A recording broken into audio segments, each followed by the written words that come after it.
Guilty beyond reasonable doubt ang hatol kina Denise Cornejo, Cedric Lee at dalawang iba pa kaugnay ng kasong isinampa ng host na si Vong Navarro.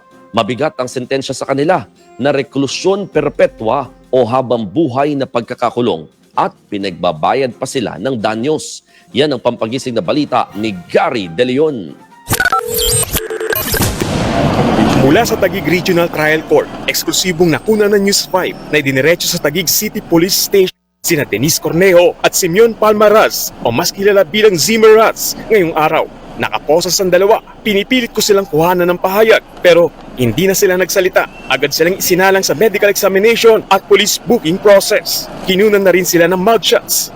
Nangyari yan ng katigan ng korte si actor TV host Vong Navarro sa desisyon ng Taguig Regional Trial Court Branch 153 ngayong araw. Hinatulang guilty beyond reasonable doubt sina Cornejo, Raz Cedric Lee at Ferdinand Guerrero sa kasong serious illegal detention for ransom na isinampa ni Navarro. Ikinulong si Navarro sa condominium unit ni Cornejo noong January 2014. Doon siya tinakot at binugbog ng 3 pang akusado. Nangikil din daw ng 2 milyong piso para sa kalayaan ng actor-host. Ang lahat ng yan ay pasok sa kasong serious illegal detention for ransom na may parusang reclusion perpetua o habang buhay na pagkakakulong alinsunod sa batas. Dahil sa sentensyang yan, otomatikong kansilado ang bail bond ng mga akusado. Ibig sabihin, walang piyansa at agad din silang prinoseso para makulong. Pinagbabayad din sila ng 300,000 pisong danyos kay Navarro. Tanging sina Denise at Raz lang ang nakadalo sa promulgation ng Taguig RTC ngayong araw. Kaya sila pala ang naproseso. 3:00 ng hapon na isakay sa police vehicle ang dalawa. Nakasuot ng dilaw na t-shirt ng Taguig City Jail. Diretso sa Bureau of Corrections sa Muntinlupa si Raz.